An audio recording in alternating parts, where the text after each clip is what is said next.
Assalamualaikum warahmatullahi wabarakatuh. Perkenalkan, nama saya Taufikur Rahman dengan nomor induk mahasiswa 877331766 dari Universitas Terbuka UPBJJ Jember. Hari ini saya telah melaksanakan praktikum IPA di SD dengan materi pemantulan cahaya atau sifat-sifat cahaya dengan menggunakan cermin datar, cermin cekung, dan juga cermin cembung. Demikian dari saya. Wassalamualaikum warahmatullahi wabarakatuh. Baik, di sini saya akan melaksanakan praktikum mengenai sifat cahaya. Yang pertama akan saya lakukan adalah mengenai percobaan pemantulan cahaya. Di sini bahan-bahannya sudah saya siapkan, yaitu cermin datar, cermin cembung, cermin cekung, lampu senter, lalu lilin, layar atau tabir kertas, dan celah cahaya. Setelah saya siapkan, yang pertama saya akan melaksanakan praktikum dengan menggunakan cermin datar.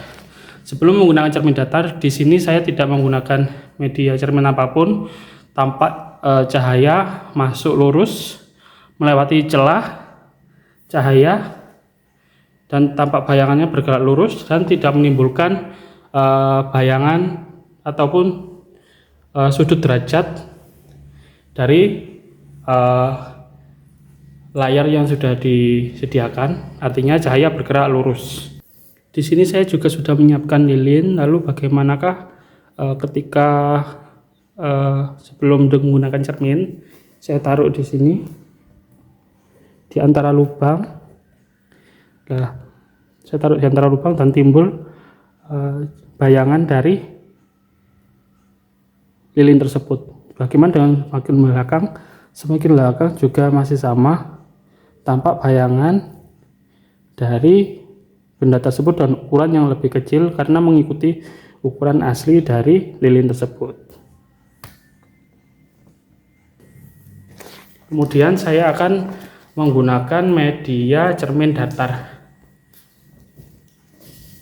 Baik, saya sudah menyiapkan dengan menggunakan cermin datar di sini ini. Nah, bagaimana hasilnya setelah menggunakan cermin datar? Di sini cahaya masuk mengenai cermin datar di sini itu dan memantulkan cahaya seperti ini. Nah, di sini melalui percobaan ini cermin datar itu permukaan memantulkan cahaya dengan sudut pantul yang sama dengan sudut datang. Artinya jika saya di sini menggunakan sudut sekitar 45 derajat, maka hasil pantulannya antara sudut datang dan sudut pantul itu sama. Sudut datangnya sebesar 45 derajat, maka sudut pantulnya juga sebesar 45 derajat. Dari percobaan ini bisa disimpulkan bahwa sifat dari cahaya pemantulan cahaya dengan menggunakan cermin datar adalah memantulkan cahaya dengan sudut pantul yang sama dengan sudut datang. Bayangan yang dihasilkan adalah maya, tegak, dan sama besar dengan benda aslinya. Selanjutnya saya akan melaksanakan dengan cermin cembung. Praktik pemantulan cahaya pada cermin cembung. Ini sebelum ada cermin cembung, tampak masih cahaya bergerak bebas kemana-mana karena tidak ada cermin seperti ini dan tidak ada celah. Selanjutnya saya akan menggunakan cermin cembung. Kita lihat bagaimana cahaya dapat. Nah, bisa dilihat di situ cahaya bergerak bebas dan datang tidak mengikuti arah. Bisa dilihat melalui media bayangan dari cermin cembung.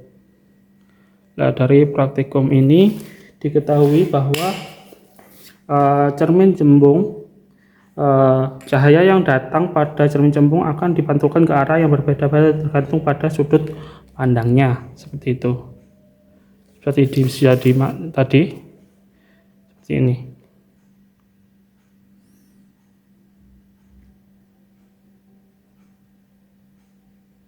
Kemudian dari sini sifat-sifat dari cermin cembung adalah memantulkan cahaya ke arah yang berbeda-beda sehingga bayangan yang dihasilkan adalah bayangan maya, tegak, dan lebih kecil dari benda asli. Kemudian titik fokus cermin cembung adalah titik di mana cahaya yang datang sejajar dengan sumbu utama cermin akan dipantulkan dan berpotongan. Jarak fokus cermin cembung adalah jarak antara titik fokus dan permukaan cermin. Demikian untuk cermin cembung. Selanjutnya saya akan laksanakan dengan cermin cekung. Baik, selanjutnya melakukan percobaan pemantulan cahaya dengan cermin cekung. Nah, di sini saya sudah menyiapkan juga mistar atau penggaris untuk mengukur jarak antara lilin dengan cermin cekung.